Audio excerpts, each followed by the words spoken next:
দেখা গেল নতুন নতুন তথ্য এসেছে, সেই তথ্যের পরিপ্রেক্ষিতে নতুন করে কি করবে, একটি সাপ্লিমেন্টারি চার্জশিট দাখিল করবে।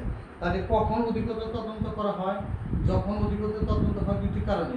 একটা, যদি আদালত কোনো ব্যক্তির পক্ষে যদি আদালত যদি মনে করেন যে আরো অধিকতর তদন্ত হওয়া প্রয়োজন, এরকম আদালত কি ম্যাজিস্ট্রেটকে পুলিশ অফিসারকে নির্দেশ প্রদান করতে পারেন, অথবা অভিযোগকারী যদি অধিকতর তদন্তের জন্য যদি আবেদন করেন, তার উপর ভিত্তি করে কি করতে পারে, এটা অধিকতর তদন্ত করতে পারে। অধিকতর তদন্ত করতে পারে, সেটা সম্পূর্ণ চার্জশিট দাখিল করবে। তাহলে সম্পূর্ণ চার্জশিটে কি আদালতের অনুমতি প্রয়োজন আছে?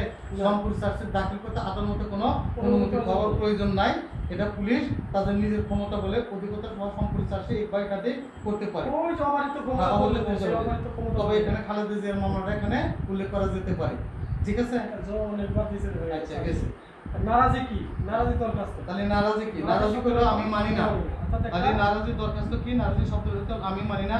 একটি ফৌজদারি মামলা তদন্ত নারাজি দরখাস্ত করার ব্যাখ্যা করুন। পুলিশ কর্তৃক দাখিলকৃত চূড়ান্ত প্রতিবেদনের বিরুদ্ধে তথ্য প্রদানকারী কি কি প্রতিকার আসতে পারে তা আইন উল্লেখ করে উত্তর দিন। নারাজি অর্থ হলে আমি মানি না।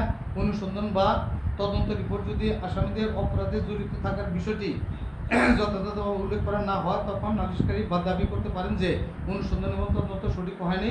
এরূপ দাবি কখন লিখিতভাবে করা হয় এবং কখনো নারাজির দরখাস্ত বলে গণ্য করা হয়। যেমন আসামিকে বলা হলো যে 5 জন আসামি দিয়ে একটা অভিযোগ দাখিল করা হয়েছে, তদন্তকারী পুলিশ কর্মকর্তা দেখা হলো 1 নং আসামিকে বাদ দিয়ে একটা চার্জশিট দাখিল করা হয়েছে, তখন মনে করতে হবে পুলিশ তার অবারিত ক্ষমতা বলে এবং কারো দ্বারা ভ্রান্ত প্রভাবিত হয়ে তিনি মূল আসামিকে বাদ দিয়ে একটা চার্জশিট দাখিল করতেছে।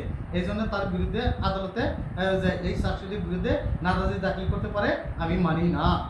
অর্থাৎ এটা হলো একটা জিয়ার মামলা, একটা সিয়ার মামলা, অনুসন্ধান এবং কি তদন্ত পর্যায়ে যে বিষয় নিয়ে দেখা একটা ব্যক্তি মামলা দায়ের করে, মামলা দায়ের করার পর এক পক্ষের পক্ষাস্তুতি হয়ে ওই তদন্ত এবং অনুসন্ধান রিপোর্টটি এমনভাবে দেওয়া হয় যেন আসামি খালাস পায়।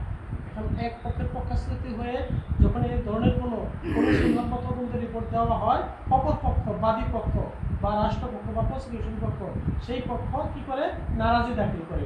এই ক্ষেত্রে আসামি পক্ষ নারাজি দাখিল করার কোনো সুযোগ নাই।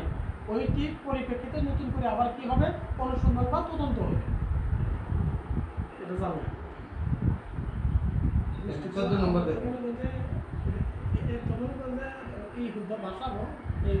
এখন দেখেন, পুলিশ প্রতিবেদনের বিরুদ্ধে দাখিল নারাজি দরখাস্তের প্রেক্ষিতে ম্যাজিস্ট্রেটের করণীয় কি? তাহলে নারাজি দরখাস্ত বিষয়ে ম্যাজিস্ট্রেট কি কি ব্যবস্থা গ্রহণ করতে পারে, কিভাবে একজন ম্যাজিস্ট্রেট